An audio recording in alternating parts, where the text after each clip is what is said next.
সুপ্রিয় দর্শক, আমি মনির হোসেন ঢাকা টাইমসের টক শো মিঠে করায় আপনাদের আমন্ত্রণ জানাচ্ছি। আজকের এই অনুষ্ঠানে আমরা কথা বলবো রাজনীতি নিয়ে, বিশেষ করে দেশের যে রাজনৈতিক পরিস্থিতি, এতে নতুন নতুন উপাদান যুক্ত হচ্ছে। এরই একটি হচ্ছে যে আওয়ামী লীগকে নিষিদ্ধ করার দাবিটি আগের চাইতে আরো বেশি জোরালো হয়েছে। আওয়ামী লীগবিহীন রাজনীতি দেশের কেমন দাঁড়াতে পারে সে নিয়ে কথা বলবো।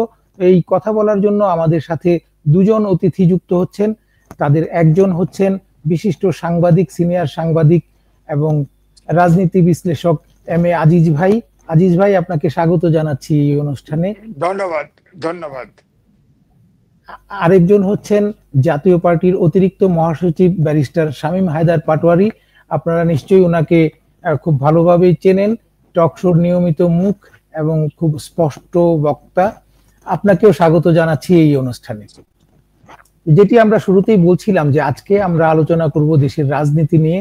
আসলে গত বছরের 5ই আগস্ট আওয়ামী লীগ সরকারের পতনের পর নতুন একটি পরিস্থিতি তৈরি হয়েছে। যারা ক্ষমতায় আছেন সেই অন্তর্বর্তী সরকার এবং তাদেরকে যারা বড় আকারে সমর্থন দিচ্ছে সেই ছাত্ররা বলছে যে তারা নতুন রাজনীতি, নতুন দেশ সৃষ্টি করতে চায়, নতুন রাজনীতি নিয়ে এগিয়ে যেতে চায়। সেই রাজনীতি আসলে কেমন, কোন পথে আমাদের রাজনীতি, এটি হচ্ছে আমাদের আজকের আলোচনার বিষয়। তো আমি প্রথমেই আজিজ ভাইয়ের কাছে জানতে চাইছি, আপনি কি মনে হয় যে এই যে 5ই আগস্টের পর যে বর্তমান পরিস্থিতি, বর্তমান যে পরিবেশ, তাতে এই রাজনৈতিক পরিবেশটিকে আপনার কাছে কেমন মনে হচ্ছে? কারণ আপনি আমাদের দেশ স্বাধীন হওয়ার সময় থেকে পরবর্তী এই পর্যন্ত প্রতিটি রাজনৈতিক ধাপ দেখেছেন, অংশগ্রহণও করেছেন, কখনো কখনো সক্রিয়ভাবে, কখনো কখনো সাংবাদিক হিসেবে পেছন থেকে আপনি অংশগ্রহণ করেছেন। বর্তমান রাজনৈতিক পরিবেশটি আপনার কাছে কেমন মনে হচ্ছে? ধন্যবাদ আপনাকে। বর্তমান রাজনৈতিক পরিস্থিতি আমার কাছে খুব ঘোলাটে মনে হচ্ছে। তবে রাজনৈতিক অ্যাক্টিভিটিস নিয়ে আমি বলতে পারি যে দেখেন, দেশ স্বাধীনতার আগের থেকে অর্থাৎ 72 সালের ইতিহাস সক্রিয়ভাবেই আপনি বলেছেন 68 থেকে আমার অংশগ্রহণ ছিল, এবং যতগুলো এই 24 পর্যন্ত, 24 বাদ দিয়ে তার আগ পর্যন্ত যতগুলো আন্দোলন হয়েছে 90 পর্যন্ত, সবগুলো আন্দোলনের অগ্রভাগে ছিল ছাত্ররা। কিন্তু এই ছাত্ররা কখনো কিন্তু রাজনীতি অর্থাৎ সরকারের অংশগ্রহণ করে নাই, এবং যারা নেতৃত্বে ছিল তারা এখন যে ছাত্ররা বিতর্কিত, এত বিতর্কিতও কিন্তু হয় নাই। কিন্তু এবারে রাজনীতিতে নূতন অবদান হচ্ছে, এটাই বলবো যে ছাত্ররা নিজেরা রাজনীতি করতে চাচ্ছে, তারা আলাদা সংগঠন করতে চাচ্ছে। আমার এখানে যে বিষয়টি আলোচনায় আসে না, আমি প্রায়ই বলি, আমি কিন্তু বেসিক সায়েন্সের ছাত্র, আমি ফিজিক্সের ছাত্র। আমি লিখেছি, কলাম লিখেছি, সমকালে ছাপা হয়েছে, যে ধরেন আমি যদি ধরেন 6 থেকে মাস্টার্স পর্যন্ত আপনার ছাত্ররা এই আন্দোলনে ছিল, তাহলে আমার হিসাব মতে যদি কোনো সেশন লস না হয়, কারো যদি কোনো পরীক্ষায় যদি বাদও না যায়, তবুও 8 বছরের ছাত্র, এই 8টা ইয়ারের ছাত্র এখন পড়াশোনার দিকে আগ্রহ কম, তারা এখন রাজনীতি করতে চায়, ছাত্র সরকার চালাতে চায়। তো এই জায়গায় আমার বক্তব্য হচ্ছে, এখন হচ্ছে বিজ্ঞানের যুগ, অটোমেশনের যুগ, যেখানে উচ্চ মানের বিজ্ঞানী প্রযুক্তি মানুষের বিকল্প হয়ে দাঁড়িয়েছে, যেমন রোবট, আইওটি, ডেটা সায়েন্স ইত্যাদি ইত্যাদি। তো সেখানে মানুষ কিন্তু, আমি বলবো যে এই যে 8 বছরের যে আপনার আমাদের যে শিক্ষার যে গ্যাপ তৈরি হবে, এটা কি দিয়ে পূরণ হবে বলেন? আমি তো মনে করি না। এমনিতে আমি লিখেছি যে আমাদের দেশে কোন যে শিক্ষা যে কারিকুলাম, এই কারিকুলাম অটোমেশনের, চতুর্থ শিল্প বিপ্লবের একদমই উপযোগী না। আমাদের 1.5 কোটি লোক প্রবাসে থাকে, তারা প্রবাসী আয়, আমাদের তো প্রবাসী আয়ের উপরে এখন সরকার কিন্তু ভালো নির্ভর করছে। এই প্রবাসী আগামী 8 থেকে 10 বছর পরে কোনো বিদেশে কোনো লোক নেবে না বাংলাদেশে এই শিক্ষা ব্যবস্থায়। এটাকে আমি বলেছি যে সার্টিফিকেটধারী শিক্ষিত, এখানে লেখাপড়া নাই। তার ভিতরে যদি এই ছাত্ররা যদি সরকার চালাতে চায়, তো ওরা দেখেন যে প্রাইভেট ইউনিভার্সিটি গুলো কিন্তু ক্লাস কিছুটা শুরু হয়েছে, কিন্তু কতটুকু ছাত্ররা মনোনিবেশ করছে আমার জানা নাই। কিন্তু পাবলিক ইউনিভার্সিটি, বিশেষ করে ঢাকা ইউনিভার্সিটির ছাত্র তো সরকার চালানো নিয়ে ব্যস্ত, তো পড়াশোনাটা কোথায়? এক।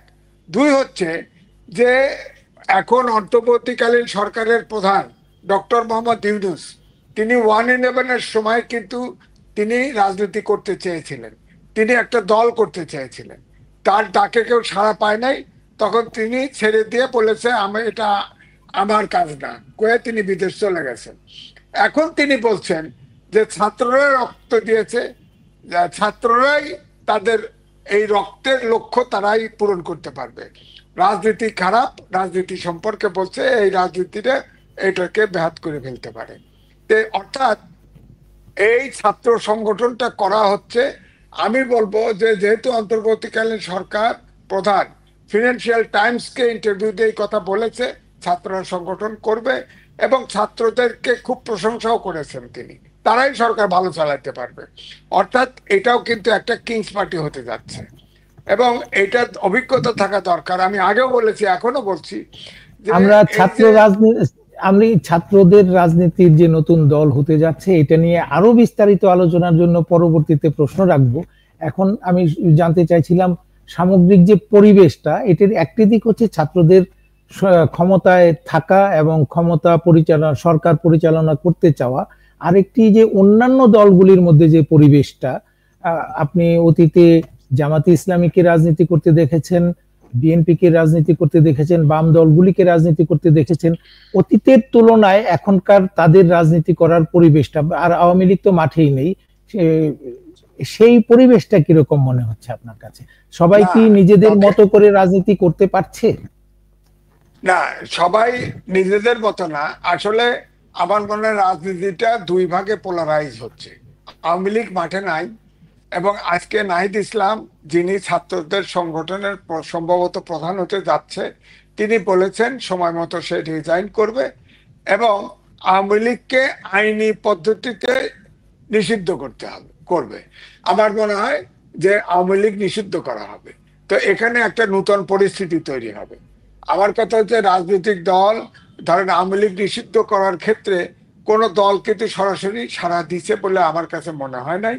কারণ হচ্ছে কোন গণতান্ত্রিক দেশে কোন রাজনৈতিক দল আরেকটি দলকে নিষিদ্ধ চাইতে পারে না।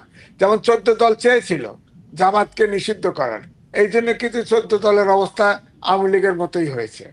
এখন তো আমার কাছে মনে হয় এখানে পাটোয়ারি ভাই আছে, পাটোয়ারি ভাই জাতীয় পার্টি সহ কেউই কিন্তু আওয়ামী লীগ নিষিদ্ধ না, তারা অপরাধ করেছে, তাদের বিচার হবে, ইত্যাদি ইত্যাদি চাইছে। এবং এটাই হওয়া উচিত, অপরাধ করলে তার বিচার হওয়া উচিত। সরকারি ভাবে রাজনৈতিক সুবিধার জন্য আপনি আওয়ামী লীগকে ব্যান করে দিলেন, প্রত্যেকটা পরিবারে আওয়ামী লীগের সদস্য আছে, গ্রামে গঞ্জে তো না, আওয়ামী লীগের এবং আওয়ামী লীগের অনেক সদস্য আছে যারা কিন্তু আমি বলবো যে নিপীড়িত, শোষিত, তারা কিছু বেনিফিট পায় নাই। অবশ্য আওয়ামী লীগের যারা উপরে আসিল ধরলেই 1000 কোটি, ধরলেই 1000 কোটি, এরা একটা শ্রেণী আওয়ামী লীগের লুট করেছে, তাদের বিচার করা হোক। এখন ধরেন সেনাবাহিনী প্রধান বললেন যে 662 জন 5ই আগস্টের পরে সেনানিবাসে আশ্রয় নিয়েছে, তারা গেল কোথায় বলেন? এটা কোনো জবাব চেয়েছে? কেউ তো জবাব চায় নাই। এখন তো দেখি আওয়ামী লীগের সংগঠক যারা, তাদের তো একজনও গ্রেপ্তার হয় নাই। আপনি দেখেন সব এখন ভারতে দেখা যায়, লন্ডনে দেখা যায়, দুবাইতে দেখা যায়, ইত্যাদি ইত্যাদি। সুতরাং আওয়ামী লীগের সংগঠকরা বাইরে, এবং বিবিসি 3 দিন আগে রিপোর্ট করেছিল যে আওয়ামী লীগের নেতারা ভারতের থেকে এই সংগঠন পরিচালনা করছে। সুতরাং এই যে পরিস্থিতি, আমার কথা আওয়ামী লীগ একটা বড় দল, তাকে রাজনৈতিকভাবে মোকাবেলা করেন, অপরাধ করেছে তার বিচার করেন। জাতিসংঘের রিপোর্ট, মানবাধিকার কমিশনের রিপোর্ট বেরিয়েছে। আওয়ামী লীগকে নিষিদ্ধ করার দাবিটি নিয়ে আরো বিস্তারিত আলাপ করব। এর আগে একটু আমরা শামীম ভাইয়ের কাছে জানতে চাই উনি কিভাবে বর্তমান পরিবেশকে দেখছেন। উনি যতদিন যাবত রাজনীতিতে সক্রিয় তখন একটি পরিবেশ পেয়েছিলেন রাজনীতির, এখনকার পরিবেশটি ভিন্ন। এই দুই সময়ের মধ্যে তুলনামূলক আলোচনা যদি করেন, আপনারা কি মুক্তভাবে রাজনীতি করতে পারছেন? কারণ আপনাদেরকেও তো অনেক সময় বলা হচ্ছে আপনারা আওয়ামী লীগের দোসর ছিলেন। আপনারা কি সভা সমাবেশ এসব করতে পারছেন, অথবা আপনাদের সাথে এই পর্যন্ত সরকার কি কোনো রকমের আলোচনার চেষ্টা করেছে বা আপনারা চেষ্টা করেছেন, সেই সুযোগ সেই পরিবেশ আছে কিনা? সামগ্রিকভাবে বর্তমান পরিবেশটা কেমন দেখছেন আপনারা? জি, ধন্যবাদ মনির ভাই। আপনি এবং আমার প্রিয় আজিজ ভাই এখানে আছেন, দুজনই খুব বিদগ্ধ সাংবাদিক এবং অনেক জ্ঞানগর্ভ কথা বলেন। আপনাদের এই শোর মাধ্যমে অবশ্যই জাতি কিছু দিক নির্দেশনা পাবে বলে আমার বিশ্বাস। অবশ্যই রাজনৈতিক পরিস্থিতি অত্যন্ত ঘোলাটে। আমার রাজনৈতিক অভিজ্ঞতা খুব বেশি না। 10 সাল থেকে রাজনীতি করেছি, 13 সাল থেকে ইলেকট্রাল পলিটিক্স ইনভলভ ছিলাম। 13 সালে অবশ্য ভোট করিনি, 17, 18 তিনটা ভোট করেছি, তারপরে 24-এ এসে ভোট করেছি, হেরেছি, জিতেছি। আমার কাছে মনে হচ্ছে আমি কখনো এত ঘোলাটে, এত অনিশ্চয়তা কখনো দেখিনি। কেন অনিশ্চয়তা? দুটি কারণে। যদি রাজনীতিতে আপনি জয়ী শক্তি আর বিজয়ী শক্তিকে ভাগ করে ফেলেন এবং জয়ী শক্তি যা চায় তাই করবে, আর বিজিত শক্তি, পরাজিত শক্তি, পালিয়ে যাওয়ার শক্তি সব মেনে নিতে বাধ্য হবে, তাহলে তখন সেটাকে রাজনীতি বলা যাবে না। এটা এই 1500 বছর আগে হতো। নাদির শাহ আসতো, পুরো দিল্লি তছনছ করে চলে দিয়ে গেছে। তৈমুল্লাহ আসছে, দিল্লিকে মাটির সাথে মিশিয়ে দিয়ে গেছে। মোহাম্মদ ঘুরি দিল্লি দখল করেছে, কথিত আছে। তুমি সমস্ত ইমারত ভেঙে ভেঙে সবগুলোকে কনভার্ট করে ফেলছেন। তখন থাকতো যে একটা রিজিম আসতো, আগের রিজিম শেষ, ওই রিজিমের কোনো বই খাতা কাগজ কলম স্ট্রাকচার ওয়াল কিছু থাকবে না। এটা একটা সময় পর্যন্ত ছিল, সামন্ত যুগে মধ্যযুগে এটাই ছিল ফিলোসফি, এটাই ছিল দর্শন, যে কারণে নালন্দা ইউনিভার্সিটি ভেঙে ফেলা হয়। এখন তো আমরা সেটা পারবো না। এখন বর্তমান সরকার কি চাচ্ছে? বর্তমান সরকার যদি দীর্ঘদিন থাকতে চায়, সকল দল সম্মত না হলে তারা দীর্ঘদিন থাকতে পারবে না। তাদের স্ট্রেংথের জায়গাটা ছাত্র, তাদের স্ট্রেংথের জায়গাটা কিছুটা জামাত, কারণ জামাত ছাত্র এবং বর্তমান সরকারের কথাবার্তায় একটা সিনক্রোনাইজেশন আমরা দেখতে পেয়েছি। এটা অন্যায় কিছু না, এটা হতেই পারে। সেই সিনক্রোনাইজেশনের পরে তারা কি চাচ্ছে? আপাত দৃষ্টিতে একটা গ্রুপ চাচ্ছে আওয়ামী লীগ ভোট করবে না, জাতীয় পার্টি ভোট করবে না। তাহলে বাংলাদেশে একটা ভোট হলো, সে ভোটে আওয়ামী লীগ জাতীয় পার্টি অংশগ্রহণ করলো না, সেই ভোটটাকে তো আপনি অন্তর্ভুক্তিমূলক ইনক্লুসিভ ইলেকশন বলতে পারবেন না। সেই ভোটটা একদম 14 সালের অপোজিটটা হবে। 14 সালে যেটা আওয়ামী লীগ করেছে, এই সময় সেটা এই সরকার করলো। এই সরকার আর আওয়ামী লীগের মধ্যে তখন কি কোনো পার্থক্য থাকবে? ইন্টারন্যাশনালি গ্লোবালি ডক্টর ইউনূস স্যারের মতো প্রভাবতুল্য ব্যক্তি, নোবেল লরিয়েট, যিনি আমি মনে করি 2-3 বার নোবেল পাওয়া উচিত, একবার না। অনেকেই তো নোবেল পেয়েছে, নোবেল পাওয়ার পরে তারা হারিয়ে গেছে। ইউনূস স্যার তো নোবেল পাওয়ার পরও একটা দেশের প্রধান উপদেষ্টা হয়েছে, আর অনেক কিছু করেছে। ওনার নোবেলের প্রশ্নবুদ্ধ হয়ে যাবে যদি দেশে একতরফা ভোট হয়। দেন আসেন, সবাইকে বললেন উনি যেটা বলেন আর কি, সবাই ভোট করেন, আমরা সবাই ভোট করতে দিব, কিন্তু মাঠে নামা মাত্রই কচুকাটা করে ফেলবে আওয়ামী লীগ জাতীয় পার্টিকে, যেটা বর্তমান পরিস্থিতি। এই মুহূর্তের পরিস্থিতি, জাতীয় পার্টি আওয়ামী লীগ সাহসিকতার সাথে যদি রাজনীতি করতে যায়, মাঠ পর্যায়ে কচুকাটা করে ফেলবে। পুলিশকে ডাকলে ফোন ধরবে না, আর্মি আসবে অনেক পরে, এবং কোনো ল অ্যান্ড অর্ডার নাই। মানে আওয়ামী লীগ, বিএনপি, জাতীয় পার্টি সবাই মিলে ভোট করলো, সেই ভোটে জাতীয় পার্টিকে কচুকাটা করা হলো, আওয়ামী লীগকে কচুকাটা হলো, বাংলার নদীগুলোর রক্ত লাল হয়ে গেল। তখন ডক্টর ইউনূসের উপর সে দায়টা আসবে না? ইউনূস স্যারকে নিয়ন্ত্রণ এস্টাবলিশ করতে হবে এবং বহুদলীয় গণতন্ত্রের পথে দেশটাকে রাখতে হবে লং টার্মের জন্য। এইটাই তো বাংলাদেশের প্রথম ভোট না, এটাই বাংলাদেশের শেষ ভোট না। আরেকটা হচ্ছে ছাত্ররা দল করছে, আমি সবসময় তাদেরকে দল করতে বলেছি, কারণ দলহীন আমরা আমরা আমরা ছাত্রদের দল গঠন নিয়ে আলাদা করে আলোচনা করছি। এর আগে আবার একটু আজিজ ভাই এবং আপনার কাছেও আসবো একই প্রশ্ন নিয়ে। সেটি হচ্ছে যে যেই পরিবেশের কথা আপনি শামীম ভাই বলছেন যে 2014 সালের নির্বাচনের আগের এক ধরনের যে পরিবেশ ছিল, অনেকটা তখনকার মতোই এখন পরিবেশ, কিন্তু তখন যে সকল রাজনৈতিক দলের প্রতি নির্বাচন করার আহ্বান ছিল, কিন্তু কয়েকটি দল নির্বাচনে অংশ নেয়নি এবং বড় দল তার মধ্যে বিএনপি অংশ নেয়নি বলে সেটিকে আমরা ইনক্লুসিভ ইলেকশন বলিনি। এখন হচ্ছে যে সরকার থেকেই বলা হচ্ছে যে তারা ইলেকশন করতে পারবে না। এক সময় হচ্ছে যে বর্জনের কারণে সব দলের নির্বাচন হয়নি, আর এখন সরকারের দিক থেকে বলা হচ্ছে যে সকল দল নির্বাচন করতে পারবে না। অনেকটা এটি আপনি বোঝাতে চাইছিলেন। আমি একটু ভিন্নভাবে যদি একটু প্রশ্নটা করি, ভিন্নভাবে মানে ভিন্ন আঙ্গিকে বর্তমান পরিবেশ নিয়ে, সেটি হচ্ছে যে আদর্শগত কোনো পরিবর্তন আজিজ ভাই দেখতে পাচ্ছেন কিনা? কারণ আমাদের যেই স্বাধীনতার পরের যে সরকারটি ছিল, যেই রাজনীতিটি ছিল, তখনকার রাজনীতিকে বলা হতো যে অনেকটা বাম দিকে হেলানো মধ্যপন্থার রাজনীতি আদর্শগত দিক দিয়ে। পরবর্তীতে যখন বঙ্গবন্ধুকে হত্যা করা হয়, এরপরের সরকারটিকে ডানপন্থী সরকার বলা হচ্ছিল। তখন থেকে সেই 1996 সালের আবারও আওয়ামী লীগ ক্ষমতায় আসার আগে পর্যন্ত ডানপন্থী রাজনীতি চলছিল। আবার আওয়ামী লীগ ক্ষমতায় আসার পর সেটিকে মধ্যপন্থী বলা হচ্ছিল, ডানপন্থী না বলে। তো এই যে বারবার শিফট হচ্ছে, তাতে করে এখন যে রাজনীতিতে জামাতি ইসলামীর যে একটা প্রভাব বা তাদের প্রভাবটা কতটা আগের চাইতে বেড়েছে, আগে তাদের প্রভাব কেমন ছিল, এখন কতটা, শুধু জামাতি ইসলামী নয়, ইসলামী দলগুলির প্রভাব, অর্থাৎ আদর্শগতভাবে বাংলাদেশের রাজনীতির কোনো পরিবর্তন হচ্ছে কিনা, যেটি সামনের দিকে হয়তো আরো শক্তিশালীভাবে দেখা দিতে পারে, সেই মূল্যায়নটি আমি আজিজ ভাইয়ের কাছ থেকে জানতে চাইছি। না দেখেন, আপনি যেটা ইতিহাস টানতে চাইলেন, আমি কিন্তু বলবো যে বঙ্গবন্ধুর সময় থেকে শেখ হাসিনা ইচ্ছা করলে রাজনীতিকে রাইট ট্র্যাকে নিতে পারত। তাদের ভুলের কারণে, ক্ষমতায় আঁকড়ে ধরার থাকার কারণে যে সব স্বৈরতান্ত্রিক আচরণ করেছে, তাতে কিন্তু দেশের আজকের রাজনীতিটা অত্যন্ত খারাপ অবস্থায় চলে গেছে। আমি আজিজ ভাই, আমি সেটি নয়, আমি বলছি পাটোয়ারি ভাই যে কথা বললেন, রাজনীতিতে কিন্তু একটা আমূল পরিবর্তন ঘটতে যাচ্ছে। আপনি আজকে খেয়াল করে দেখেন যে আপনার জামাতে ইসলাম, ছাত্ররা, এবি পার্টি, এবং আমি এখনো পরিষ্কার না ইসলামিক দল কারা আছে, অর্থাৎ ইসলামিক সংগঠনগুলি কিন্তু কাছাকাছি একদিকে চলে যাচ্ছে। প্রশ্ন আপনি করতে পারেন ছাত্ররা তো ইসলামিক দল না, এখন যারা ছাত্র নেতৃত্বে আছে এদের বেশিরভাগই ছাত্র শিবির থেকে, এবং ছাত্র শিবির কিন্তু ছাত্র অন্য সংগঠনে থাকা জামাতের কর্মী অন্য সংগঠন, যেমন আমরা তিনজন আছি, এই তিনজনের ভিতরে এখন পাটোয়ারি ভাই জামাত না, আমি জামাত না, আপনি জামাত, এটা বোঝা মুশকিল।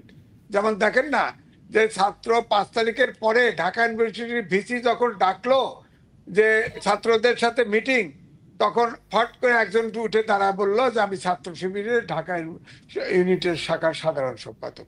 এই জন্যই বোঝা মুশকিল। তবে আপাতত মনে হচ্ছে যে রাজনীতিটা কিন্তু দুইটা ভাগে ভাগ, আমি আগেও বলেছি, ভাগ হতে যাচ্ছে, এবং মাঝখানে আমার মনে হয় যে আওয়ামী লীগ রাজনীতির ফেসে থাকছে না, রাখা হচ্ছে না।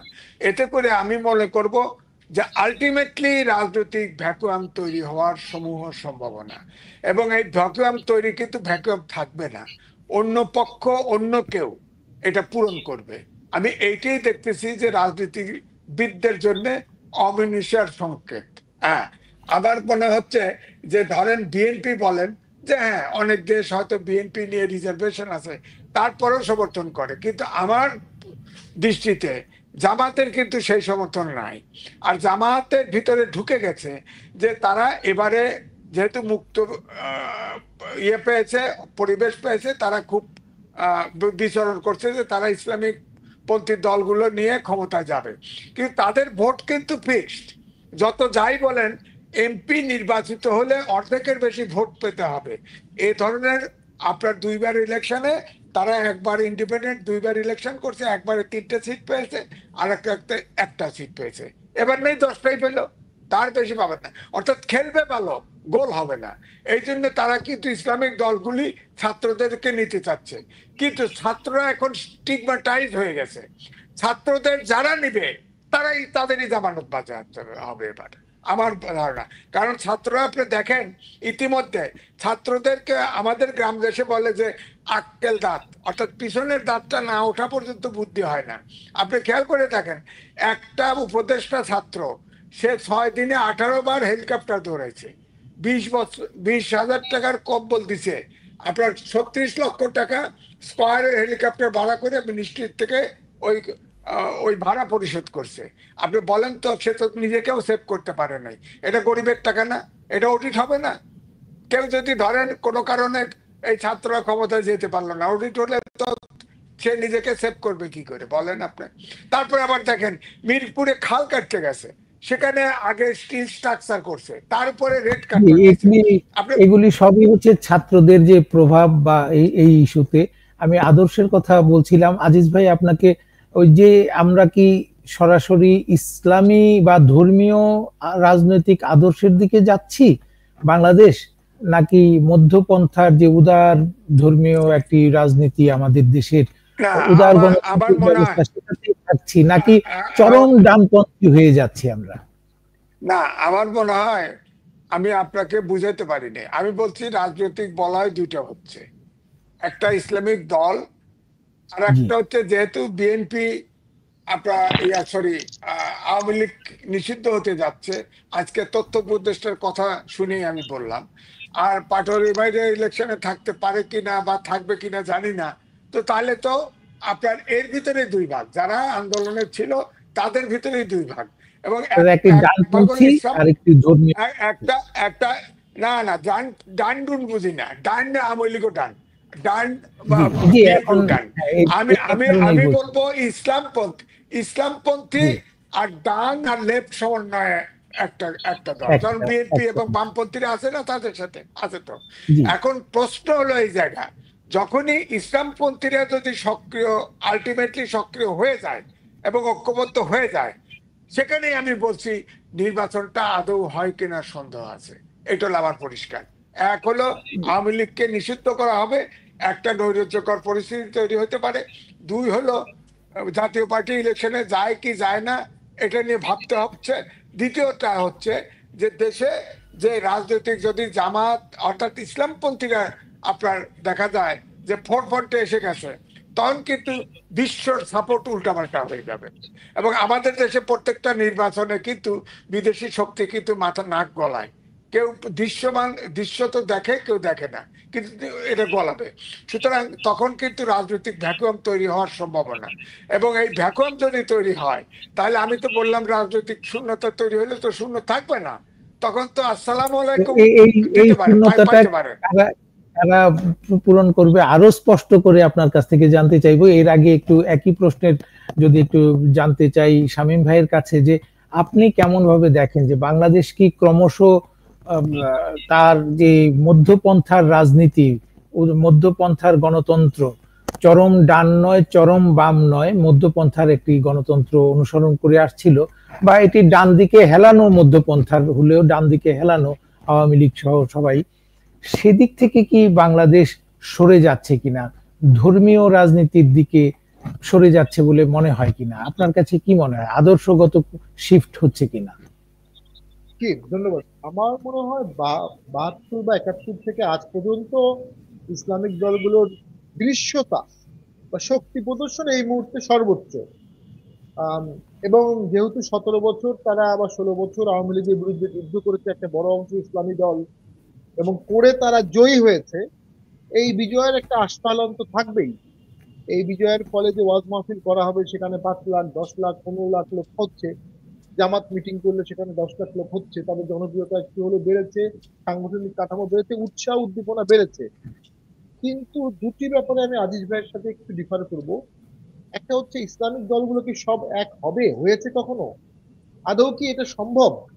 এখানে মাজারপন্থী যারা আছে তাদের সাথে মৌদুদিবাদের সরাসরি কনফ্লিক্ট, আদর্শিক দ্বন্দ্ব কখনো আন্দোলনের কারণে এক হতে পারে। Because of the draconian character of the previous regime সবাই বাধ্য হয়েছে একসাথে হতে। যেমন একটা উদাহরণ দেই, চরমোনাই কিন্তু একটা সাদা সিধা নিরপেক্ষ ভালো মানুষের দল, কখনো তারা অ্যালায়েন্স করে না। তারা অ্যালায়েন্স করছে অনেকবার, 10টা 15টা 20টা এমপি হতে পারতো। তারা নিজের মতো রাজনীতি করে, কোনো অ্যালায়েন্স করে না, কারোর সাথে জোট বাঁধে না। এই চরমোনাইয়ের একজন ক্যান্ডিডেটকে বরিশাল সিটি কর্পোরেশন নির্বাচনে গায়ে হাত তোলা হয়েছিল, আমরা প্রতিবাদ করেছিলাম, আমি করেছিলাম প্রতিবাদ। তো ওর পরে চরমোনাই রাস্তায় নামতে বাধ্য হলো। এইভাবে অনেকেই রাস্তায় নেমেছিল, কিন্তু মাজারের সাথে মওদুদিবাদ, পীরবাদের সাথে মওদুদিবাদ এবং ইসলামের বিভিন্ন ব্যাখ্যার যে দলগুলো আছে তারা এক প্ল্যাটফর্মে আসাটা আমি অন্তত অসম্ভব মনে করি। দ্বিতীয় যেটা, সব যদি এক প্ল্যাটফর্মেও আসে তারপরও এনাদের সংখ্যাটা অনেক বেশি কখনোই হবে না ভোটের রাজনীতিতে। দুই, এই ছাত্ররা বা আন্দোলনকারীরা দুটি ভুল কাজ করেছে, কয়েকটি ভুল কাজ করেছে। আমি প্রথমে মনে করি তাদের উপদেষ্টা হওয়া ঠিক হয়নি, কখনোই ঠিক হয়নি। আমি খুব অবাক হয়েছিলাম যখন আসিফ নজরুল উপদেষ্টা হলেন, এরপরে আর অবাক থাকলো না যখন দেখলাম নাহিদ, মাহফুজ এবং আসিফও উপদেষ্টা হলেন, তখন আর অবাক হওয়ার কিছু নাই। 22 বছর 25 বছর বয়সেই ওনারা উপদেষ্টা হয়ে গেছেন। তো এটা একটা। দ্বিতীয় একটা হচ্ছে প্রথমেই তারা কথায় বার্তায়, অনেকেই কথায় বার্তায় কাজে ৭১-এর একটা পরাজিত শক্তির ভাষায় কথা বলে ফেলছে। তো তাদের মধ্যে অনেক প্রোগ্রেসিভ ছেলেপেলে আছে যারা এটা বলেনি, তাদের মধ্যে অনেকেই আছে যারা রিয়েলি ৭১-কে ওন করে, কিন্তু যারা কথা বলেছে, হুঙ্কার দিয়েছে, চিল্লান দিয়েছে, তাদের মধ্যে ৭১ বিরোধিতা আমরা দেখেছি। কিসের ৭১? কোন স্বাধীনতা? ৭১ না ৪৭? এ কথা বলেছে। এবং দেখা গেল হঠাৎ করে ৭১ নিয়ে অনেক ডিবেট চলে আসলো। এগুলো আরো পরে আসতে পারতো, অনেক আগেই চলে আসতো। অনেক আগে চলে আসার কারণে আস্তে আস্তে দেশটা ভাগ হয়ে যাবে। একটা হচ্ছে প্রো লিবারেশন ফোর্স ন্যাচারালি, আর একটা হবে অ্যান্টি লিবারেশন ফোর্স। এবং obviously BNP anti liberation force lead করতে পারবে না, কারণ বিএনপির স্ট্রেংথের জায়গাটাও মুক্তিযুদ্ধ। বিএনপির স্ট্রেংথ একটা মুক্তিযুদ্ধ প্লাস ইনক্লুশন অফ জামাত, যেটা আগে ছিল। আওয়ামী লীগের প্রবলেম হলো মুক্তিযুদ্ধ, এক্সক্লুশন অফ জামাত। এই দু জায়গায় বিএনপি আওয়ামী লীগ আলাদা ছিল, কিন্তু মুক্তিযুদ্ধের জায়গায় কিন্তু বিএনপি যে আওয়ামী লীগ একটা মধ্যপন্থা, একটা কমন ফরম্যাট আছে। জিয়াউর রহমান স্বাধীনতার ঘোষক, এটাই তো তার পলিটিক্যাল ফার্স্ট র্যাঙ্ক কার্ড, যে আমি ২৭ তারিখে জীবনের ঝুঁকি নিয়ে একটা ঘোষণা দিয়েছিলাম, আমি সেক্টর কমান্ডার ছিলাম, আমি বীর প্রতীক বা বীর উত্তম, আমি সরি ভুলে গেছি, বীর প্রতীক ছিলাম, বীর উত্তম ছিলেন, বীর উত্তম ছিলাম। মুক্তিযুদ্ধের পরবর্তী আর্মির সেকেন্ড চিফ ইন কমান্ড ছিলাম। জিয়াউর রহমানের এই ক্রেডিটটাই তো তাকে স্টার্ট করেছে রাজনীতিতে। তার সাথে যুক্ত হয়েছে মুসলিম লীগের লেফট ওভার, তার সাথে যুক্ত হয়েছে আওয়ামী লীগের টর্চার হওয়া লোকজন, তার সাথে যুক্ত হয়েছে অ্যালায়েন্সে আছে জামাত।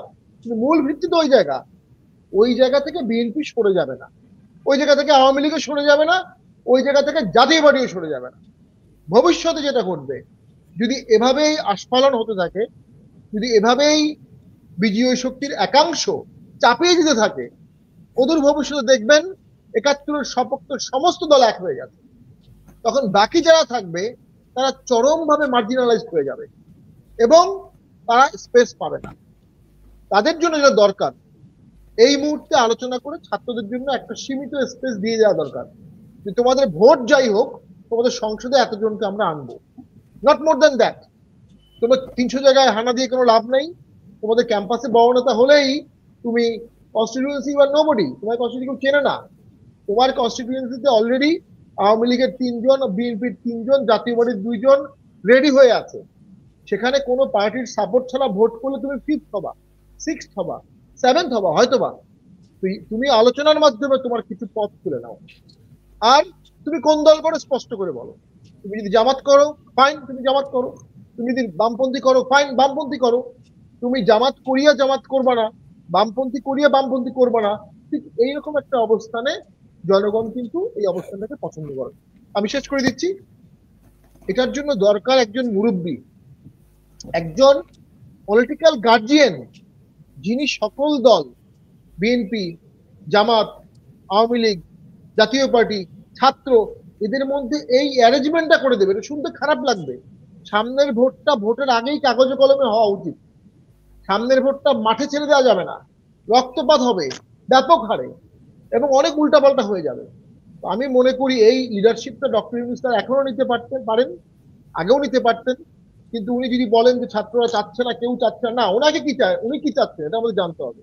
উনি একজন দেশবর্ণ ব্যক্তি, উনি যখন প্রধান উপদেষ্টা হয়েছেন আমরা সকলে সম্মতি জানিয়েছি।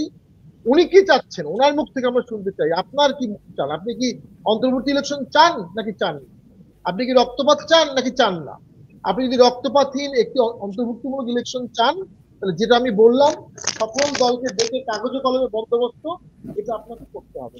আদারওয়াইজ এই ছাত্ররা, এই তরুণরা, আমি তো মনে করি এদেরকে বিপদের দিকে ঠেলে দেওয়া হচ্ছে, বিপদের দিকে ঠেলে দেওয়া হচ্ছে। ধন্যবাদ।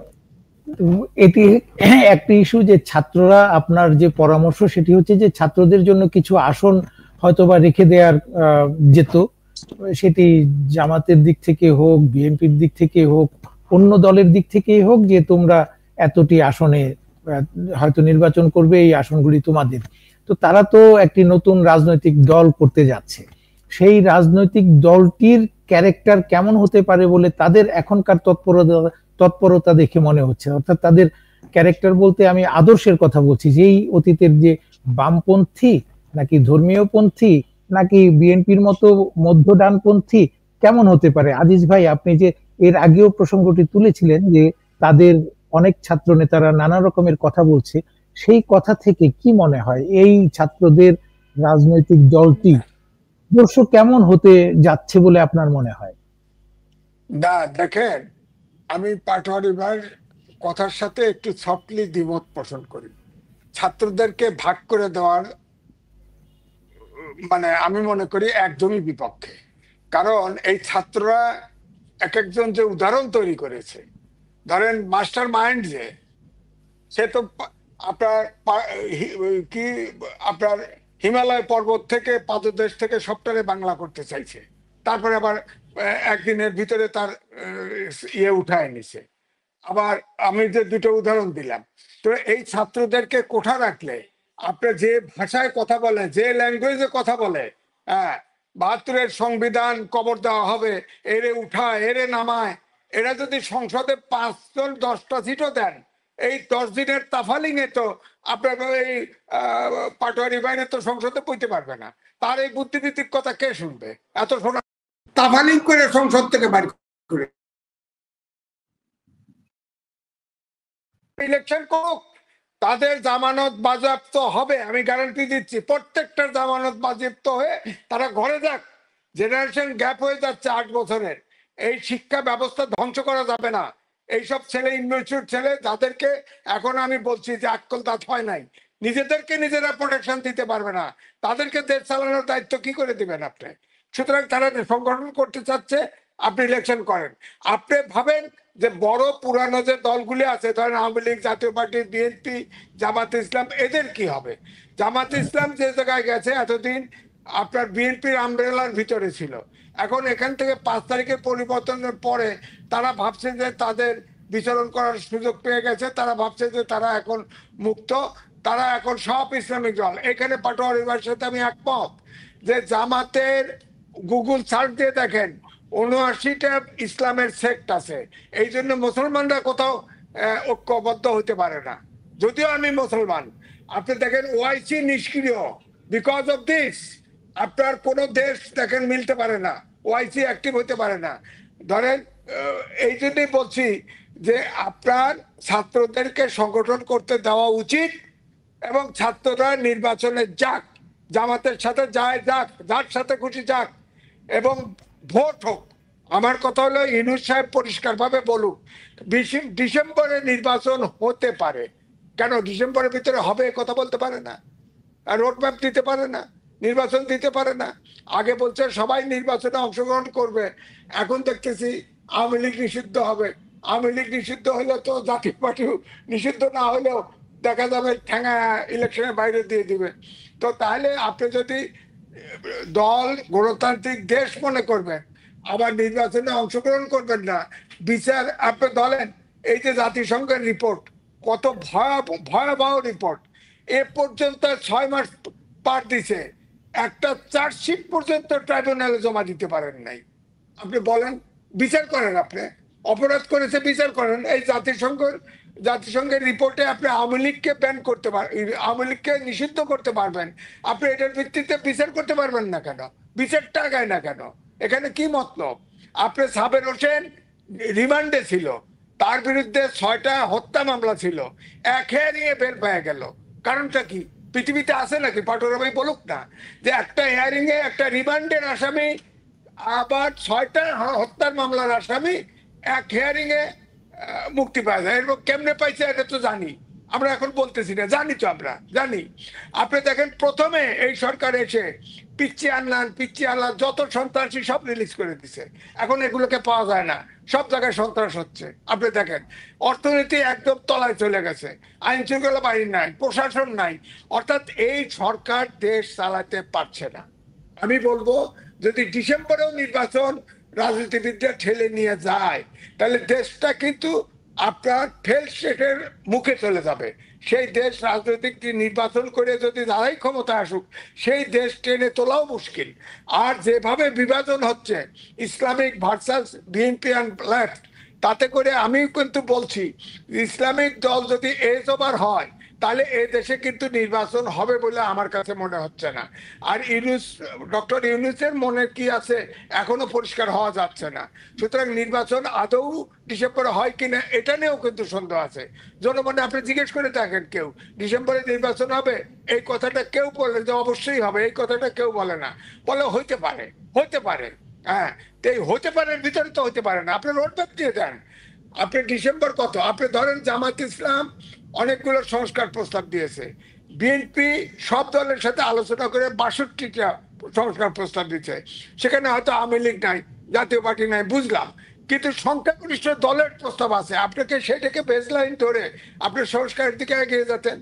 এবং তারেক রহমানও তো বলেছে যে আমাদের এই সংস্কার প্রস্তাব জমা দিয়েছি, এটার সাথে অ্যাড হতে পারে, এটার সাথে মাইনাসও হতে পারে, তাতেও তারা এগ্রি করবে। কিন্তু আপনি করলেন কি, ১০-১১টা সংস্কার কমিশন করে ছেড়ে দিচ্ছেন।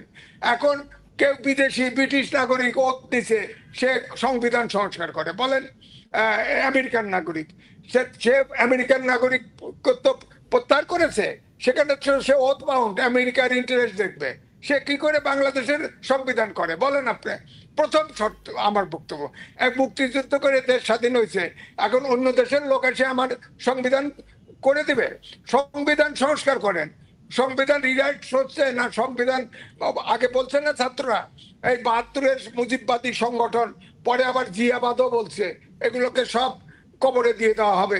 ৭২ মানি না, ১৬ই ডিসেম্বর মানি না, ১৬ই অমক মানি না, স্বাধীনতা মানি না, অগাস্ট আপনার ৫ই আগস্ট নতুন করে দেশ স্বাধীন হয়েছে, অর্থাৎ অতীত বাটন টিপে সব আউট করে দিবেন। এখনো মুক্তিযুদ্ধ এবং মুক্তিযুদ্ধের সমর্থক প্রায় ৩.৫ কোটি লোক জীবিত আছে, আপনি বাটন টিপে ৩.৫ কোটি লোককে আউট করে দিবেন, তাদের চিন্তাকে আউট করে দিবেন, এত সহজ?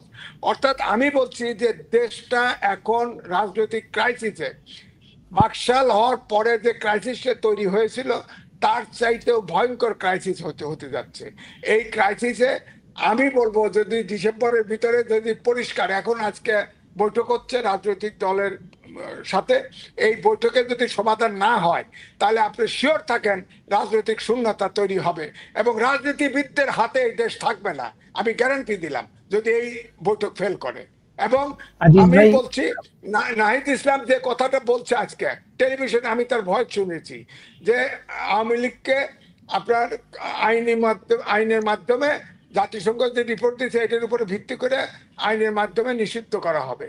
হ্যাঁ, তাহলে দেশে যে আমি গৃহযুদ্ধ না হোক অন্তত, কিন্তু দেশে তো আপনি তারপরে নির্বাচন যখন দিবেন তখন তো একটা নিরপেক্ষ আবহাওয়া তৈরি করতে হবে। প্রত্যেকটা পরিবারে, ফ্যামিলিতে, মহল্লায়, পাড়ায় মহল্লায় আওয়ামী লীগ আছে, এরা কি আঙুল চুষবে বসে বসে? বলেন এই এই এই এই টার্মোয়াল সিচুয়েশনে কেন দেশটাকে ফেলে দেওয়া হচ্ছে? আমার কথা হচ্ছে যে আওয়ামী লীগের বিচার করেন আপনি। জাতিসংঘের রিপোর্ট যেটা দিছে আমার তো মনে হয় না যে খালাস পরে, এটা তো বড় সাক্ষী। আপনি আন্তর্জাতিক আদালতে যান, আপনার সক্ষমতা না থাকতে আন্তর্জাতিক আদালতে যান, বিচার করলে তো এমনি আওয়ামী লীগটা নেতৃত্ব শূন্য হয়ে যায়। আপনি সেদিকে না যে আপনি নিষিদ্ধ করতে যান কেন? একটা গণতান্ত্রিক দেশে রাজনৈতিক দল কেন নিষিদ্ধ হবে বলেন? তো এটি আমি বলছি যে আমি খুব সুস্থ পরিবেশ দেখছি না, কারণ এখন দুইটা সাইড হতে যাচ্ছে। আমার মনে হয় একটা ইসলামিক পোলারাইজেশন দল হচ্ছে। তো ইসলামিক দল বলতে কি, জামাতের সাথে কোনো ইসলামপন্থী দল কিন্তু কেউ একমত না। আমি আগে বলেছি ৭৯টা সেক্ট, আপনি হেফাজত বলেন, ভোট আছে, আপনার ওই যে ইসলামিক আন্দোলন বাংলাদেশ বলেন, তারা তো তাদের সাথে জামাত বৈঠক করছে না। এরপরে বিএনপির মহাসচিবের সাথে বৈঠক করছে, উল্টা গেছে। সুতরাং তারা ইসলামিক দল পাবে না, তাদেরকে ছাত্র নিয়ে এবি পার্টি নিয়ে ইলেকশন করতে হবে। তাদের আগেও যেমন বাক্স খালি গেছে, এবারও বাক্স খালি যাবে। আগে আপনার কাছে আবারও আসবো, এর আগে একটু শামীম ভাইয়ের কাছে প্রায় একই রকমের কথা শুনতে চাই। সেটি হচ্ছে যে ছাত্ররা যে রাজনৈতিক দলটি গঠন করতে যাচ্ছে, আজিজ ভাই যে কথাটি বলছিলেন যে ডক্টর ইউনূস সাহেবের, প্রধান উপদেষ্টা ডক্টর ইউনূস সাহেবের মনোভাবটা পরিষ্কার করতে হবে। উনি তো সুইজারল্যান্ডের দাভোসে গিয়ে যুক্তরাজ্যের যে একটি পত্রিকায় সাক্ষাৎকারের সময় অনেকটা প্রকাশই করে দিয়েছেন যে ছাত্রদের এই রাজনৈতিক দলের পেছনে ওনার উৎসাহ আছে এবং উনি তাদেরকে বলেছেন যে তোমাদের রাজনৈতিক দল করা উচিত। তো যেই রাজনৈতিক দলটি ছাত্ররা করতে যাচ্ছে এটার পেছনে যদি প্রধান উপদেষ্টার সরাসরি মদত শব্দটা আমি ব্যবহার করছি না, উৎসাহ থাকে, তাহলে তো এর সাথে উনি জড়িত বলেই আমরা ধরে নিতে পারি। সেক্ষেত্রে একজন উপদেষ্টা যিনি সরাসরি রাজনৈতিক দলটাতে অংশ নেবেন তিনি যদি পদত্যাগ করেন, তাহলে প্রধান উপদেষ্টা যিনি নেপথ্যে থেকে উৎসাহ দিচ্ছেন তিনি কেন ক্ষমতায় থাকবেন, এক। আর দুই, উনি ক্ষমতায় থেকে যেই রাজনৈতিক দলটি হচ্ছে সেটিকে যদি গঠন করার পেছনে সমর্থন দিয়ে থাকেন, সেটি কতটা যুক্তিযুক্ত হতে যাচ্ছে আমাদের রাজনীতিতে, এবং সেটি আমাদের রাজনীতিতে কি ফল বয়ে নিয়ে আসতে পারে? শামীম ভাই, আপনার কাছ থেকে এটি জানতে চাইছি। আপনার সাথে আমি পার্টলি একমত যে অবশ্যই এখানে একটা কনফ্লিক্ট অফ ইন্টারেস্ট সিচুয়েশন হচ্ছে, যে যে দলটি ভোটে অংশগ্রহণ করবে সেই দলটিতে সমর্থন আছে এমন একটি লোক প্রধান উপদেষ্টা আছেন, বাট এটা খুব বড় ব্যত্যয় না। ব্যত্যয়টা হচ্ছে আমরা কি নিয়ে কথা বলছি, এখনো তো ওই দলটার মার্কা কি আমরা জানি না, ওই দলটার নাম কি আমরা জানি না। ও এখনো দিল্লি অনেক দূর, রাজনৈতিক দল করা অনেক কঠিন ব্যাপার। আমি কেন এই ছেলেদেরকে সংসদে বা মূলধারা রাজনীতিতে প্লেস কথা বলেছি, একটাই কারণ, এরা অকুতভয় হয়ে সাহসের সাথে জীবন দিতে প্রস্তুত ছিল অন্তত জুলাই আগস্ট 2 মাস বা 3 মাস। এটার একটা শক্তি তৈরি হয়েছে, এই শক্তিটি সম্পূর্ণ হারিয়ে যাক, এটা পলিটিক্যাল লস হবে। সেজন্য আমি মনে করি কোনোভাবে আলোচনার মাধ্যমে এদেরকে প্লেসমেন্ট করে দেওয়া উচিত। প্লেসমেন্ট করে দিলে না হবে যেটা হবে, প্লেসমেন্ট করে না দিলে যেটা হবে, তারা বুদ্ধিমান হলে খুব ভালো মতোই বুঝবে ইলেকট্রাল পলিটিক্সে তারা কোনো অবস্থান করতে পারবে না। আজিজ ভাই তো বললেন সবাই জামানত হারাবে। যখন ইলেকট্রাল পলিটিক্সে তারা জায়গা করতে পারবে না, তখন ন্যাচারালি তারা এনার্কি ক্রিয়েট করতে তাদেরকে ইউজ করা হবে, এবং ভোটহীন রাজনীতির দিকে দেশটা আগাবে, দ্বন্দ্ব বাড়বে। তখন তারা আওয়ামী লীগ নিষিদ্ধ, জাতীয় পার্টি নিষিদ্ধ, অনেক কিছু করবে। আওয়ামী লীগ নিষিদ্ধ করলে 3টি ক্ষতি হবে। প্রথম ক্ষতি হচ্ছে এই দলটি সুপ্রাচীন, ছাত্ররা নিজেরা দল করতে গিয়ে আজকে 8 মাস হয়ে গেছে, এখনো পার্টির পি পর্যন্ত করতে পারেনি, পার্টির পি পর্যন্ত এখনো করতে পারেনি। সেখানে আওয়ামী লীগ 60-70 বছরের একটা দল, 80 বছরের একটা দল, তাদের অনেক খারাপ লোক আছে, অস্বীকার করা যাবে না। তাদের খারাপ লোক বাদ দিলেও একটা ঐতিহ্য আছে, খারাপ ঘটনা বাদ দিলেও একটা ঐতিহ্য আছে।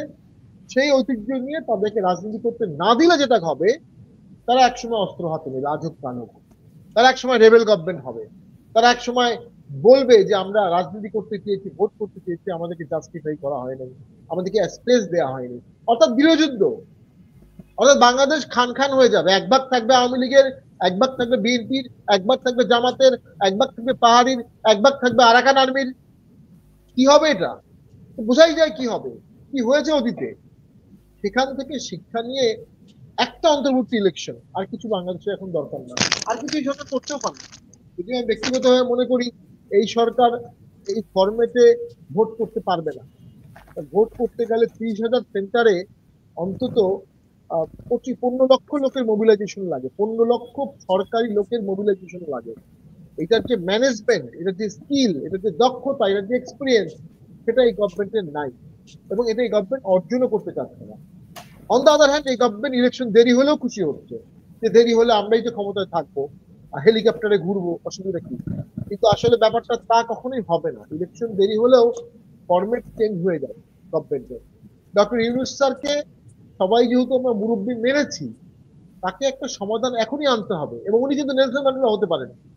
উনি যদি শুধুমাত্র ভুলে যান যে ওনাকে আওয়ামী লীগ টর্চার করেছে, সেই টর্চার ফিলোসফিতে অপমান করেছে, ওনাকে 7 তলায় জেলখানায় উঠিয়েছে, কোর্টে উঠিয়েছে, লিফট বন্ধ করে দিয়েছে, ওই অপমান, ওই দুঃখ, কষ্ট, লজ্জাগুলো থেকে ওনাকে বের হয়ে আসতে হবে। কারণ ওনার লজ্জা, দুঃখ, কষ্টের কারণে বাংলাদেশের 1 মিলিয়ন লোক মারা যেতে পারে। বাংলাদেশে 1 মিলিয়ন লোকের জীবন নির্ভর করছে উনি কতটা উদার হলেন। হ্যাঁ, আওয়ামী লীগ গুম করেছে, আওয়ামী লীগ গুলি করেছে, শিশু মেরেছে, নারী মেরেছে, অস্বীকার করা যাবে। প্রত্যেকটার বিচার হবে, প্রত্যেকটার বিচার হবে। কোনো ভিকটিমের ফ্যামিলি বিচার ছাড়া জীবনের শেষ দিন পর্যন্ত ভিকটিমের ফ্যামিলি বিচার চায়, প্রত্যেকটার বিচার হবে। কিন্তু আপনি যদি দল নিষিদ্ধ করে দেন, তাহলে বিচার করলেন না, রাজনীতি করলেন।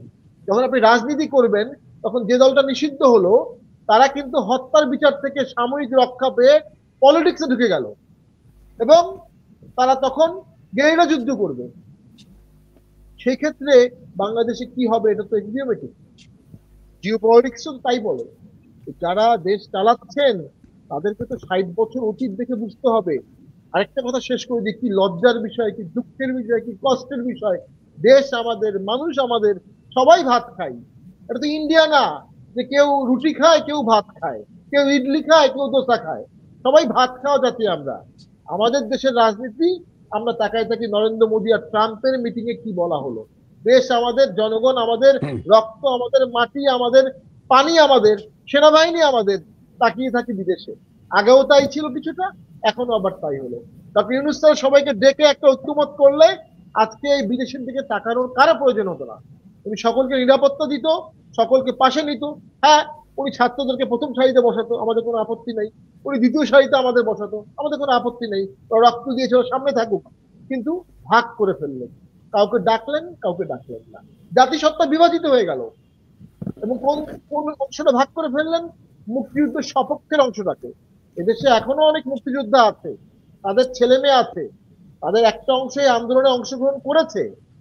তারা তো আবার 71-এর চেতনা আঘাত হলে তারা তো আবার আন্দোলন করবে, ন্যাচারালি করবে। বই মেলায় যে ঘটনাটা ঘটলো, একজন লোক বই প্রকাশ করেছে, আপনি তাকে বইমেলায় অপদস্থ করলেন এইভাবে, তার বিরুদ্ধে মামলা করে দেন না। তাই সে যদি লাইবেলিয়াস বই পাবলিশ করে, নিষিদ্ধ বই পাবলিশ করে, তার বিরুদ্ধে মামলা করেন।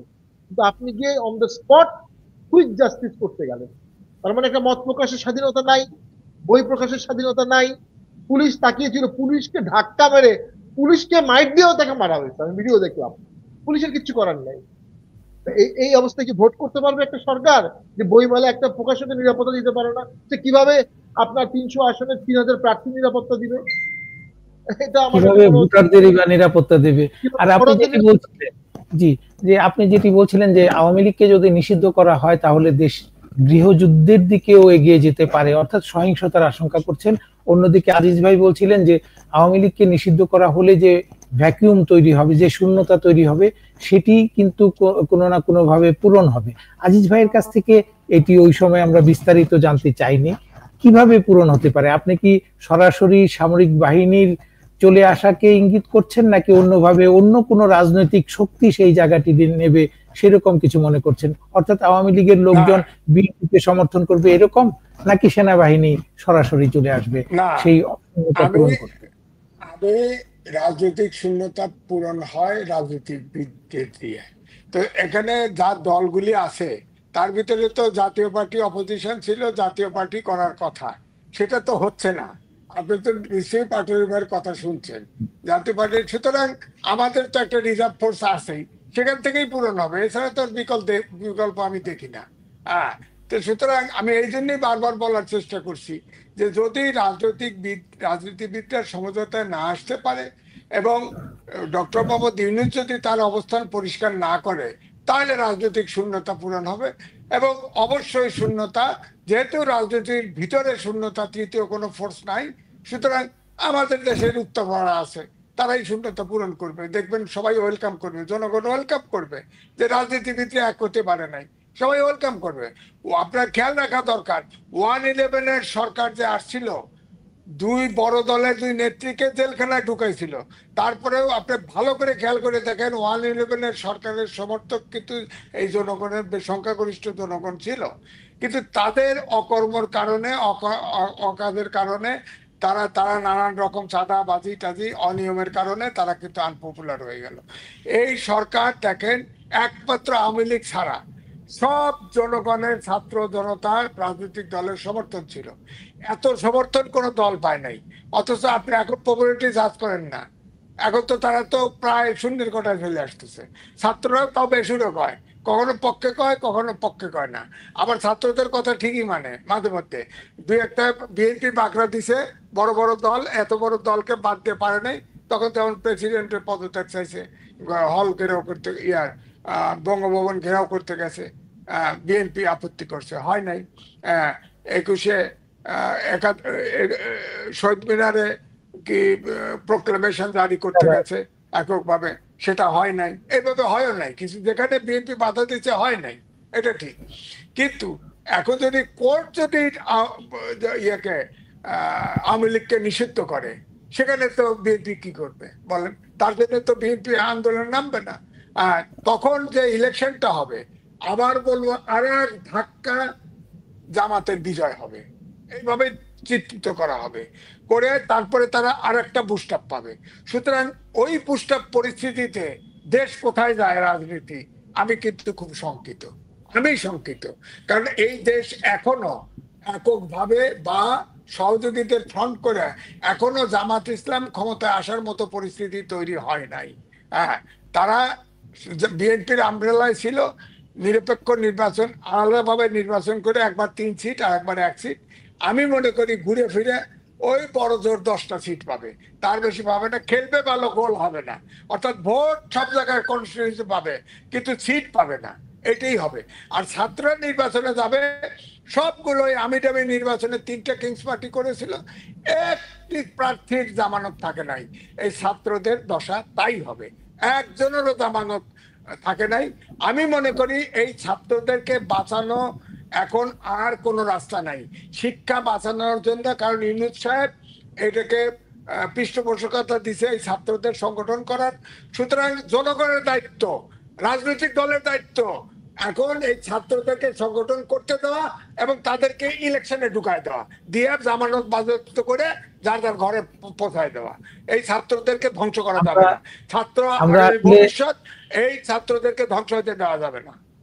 আমরা অনুষ্ঠানের শেষ দিকে চলে এসেছি, আপনাদের কাছ থেকে আর 1 মিনিট করে একটু শুনবো। সেটি হচ্ছে যে আমরা যে অতীতের দ্বিদলীয় একটা রাজনীতি দেখে আসছিলাম আমাদের দেশে, যে হয় আওয়ামী লীগ নতুবা বিএনপি, দুটি বড় দল ক্ষমতায় যে কোনো এক দল যাবে, সে তাদের সাথে হয়তো ছোট দলগুলি জোট করবে, জাতীয় পার্টি হোক, এদিকে জামাতি ইসলামী হোক। এই জিনিসটা কি ভেঙে যাচ্ছে আগামীতে? মনে হয় যে এই যে দলগুলি জামাতে ইসলামী, জাতীয় পার্টি অথবা ছাত্রদের নতুন কোন দল, তাদের প্রভাব আরো কি বাড়বে বলে মনে হয়? যে তাদের সমর্থন ছাড়া কোনো একটি বড় দল, যেহেতু আওয়ামী লীগ থাকছেই না, সুতরাং থাকছে বাকি বিএনপি, আর আজিজ ভাইয়ের কথা অনুযায়ী সেই আওয়ামী লীগের শূন্যতা পূরণ করতে নতুন কোন রাজনৈতিক শক্তি তৈরি হতে পারে বা অন্য কোনো শক্তি তৈরি হতে পারে। তাদের মধ্যে এই ছোট দলগুলির প্রভাব আগের মতোই খুব ইনসিগনিফিকেন্ট থাকবে নাকি আরো বাড়বে প্রভাব? এটা দুজনের কাছেই 1 মিনিট করে একটু আপনাদের মতামত, বিশেষ করে জাতীয় পার্টি টিকে থাকতে পারবে কিনা। আমার যেটা মনে হচ্ছে, যদি ভোটে অনেকগুলো দল অংশগ্রহণ না করে তাহলে তো ভোটে ভোটকাস্টিং কম হবে। যারা অংশগ্রহণ করবে না তারা চাবে ভোটকাস্টিং যেন কম হয়। তো কম ভোটের ভোটকাস্টিং একটা সরকার বিএনপি গঠন করলো, বিএনপি তো অ্যাপারেন্টলি পপুলার ভোটেই জয়লাভ করবে। তারা কেন কম ভোটকাস্টিং এর একটা সরকার গঠন করবে, একদলীয় একটা ভোট করবে? এটা একটা। দুই হচ্ছে, বিএনপি আসলে কাকে চাচ্ছে এজ অপোজিশন? যদি আওয়ামী লীগ না থাকে, জাতীয় পার্টি না থাকে, অপোজিশন হিসেবে জামাত আসবে, কোনো সন্দেহ নাই। তো এখন বিএনপি কি comfortable with Jamaat as opposition? কারণ জামাতের লোকজনরা ন্যাচারালি ইসলামিক কথা বলবে, কোরআনের শাসনের জন্য কথা বলবে।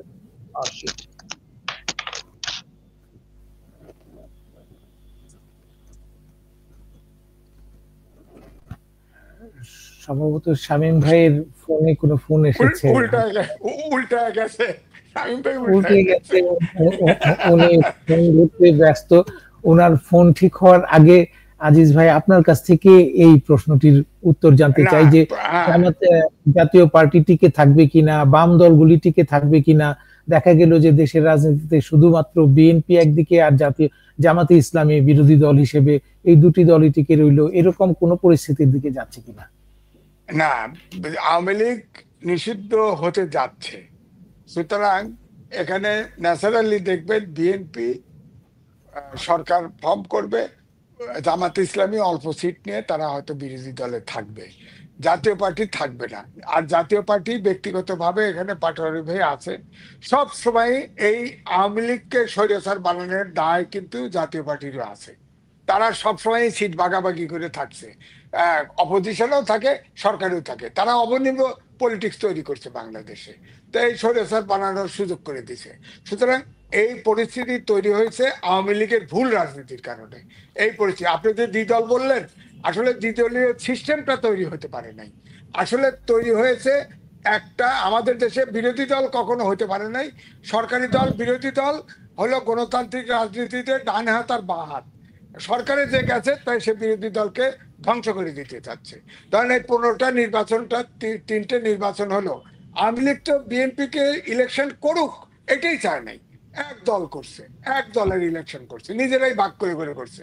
সুতরাং এর জন্য দায়ী কিন্তু আওয়ামী লীগের বেশি। সুতরাং আমি মনে করি যে নিষিদ্ধ না করে, আমি শেষ কথাই বলবো, তাদের দ্রুত বিচার হওয়া উচিত। জাতীয় সংঘ রিপোর্ট দিচ্ছে এবং এখন পর্যন্ত চার্জশিট তৈরি হয় নাই। আমি বলি ওই গিলোটিন করে না, জেনুইনলি সাক্ষী প্রমাণের ভিত্তিতে বিচার হওয়া উচিত। এবং আওয়ামী লীগ যদি বিচার না হয়, আপনি যদি আওয়ামী লীগকেও আবার খালাস করে দেন, সব মৌকুব করে দেন, কারণ আপনি দেখেন না যত নেতা কর্মী, আমি দেশে গেছিলাম, সাধারণ কর্মী, তাদের ভিতরেও কোনো অনুশোচনা নাই। এই যে 2000 লোক মেরে ফেলছে, নির্বিচারে গুলি করে মেরে ফেলছে, আয়না ঘর, গুম খুন, এত কিছু, কোনো অনুশোচনা নাই। যাদের অনুশোচনা নাই, যেমন জামাতের অনুশোচনা নাই। জামাতের ইসলামিক শিবিরের যে তাদের যে প্রকাশনা আছে সেখানে ছাপা হয়েছে যে 71 সালে ভুল করে অনেক মুসলমান মুক্তিযুদ্ধে গেছিল, তা আল্লাহ তাদের মাফ করুক। এটার অর্থটা কি?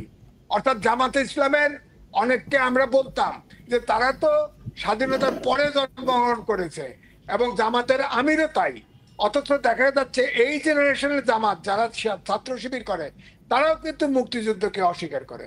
সুতরাং মুক্তিযুদ্ধকে যারা অস্বীকার করে, আমি তো বলবো যে ধরেন একটা উপদেষ্টা বলছিল যে 53 বছরে রাজনীতিবিদরা যা করছে, আমরা তাই করব, যা করতে পারে নাই আমরা তা করব।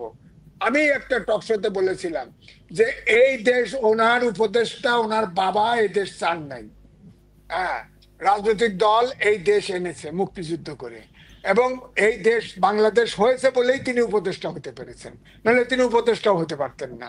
সুতরাং লাগামহীন কথাবার্তার প্রশ্রয় দেওয়ার সময় এখনো আসে নাই। দেশ মুক্তিযুদ্ধের আদলে। হ্যাঁ জি বলেন। যে আমরা আসলে একদম শেষ সময়ের দিকে চলে এসেছি, আপনার বাক্য আপনি শেষ করতে পারেন, তারপরেই আমরা বিদায় নেব দর্শকের কাছ থেকে। আপনি বাক্যটি শেষ করুন। আমি তাও বলবো, পাটোয়ারি ভাই একটা কথা বলেছিল, আমি লিখেছিলাম যে সাউথ আফ্রিকায় ডি ক্লার্ক এবং ম্যান্ডেলা, আপনার ব্ল্যাক অ্যান্ড হোয়াইটের ভিতরে অনন্তকালের যুদ্ধ ছিল এবং প্রায় 20 বছর দ্বীপের ভিতরে নির্বাসনে রেখেছিল আপনার ম্যান্ডেলাকে।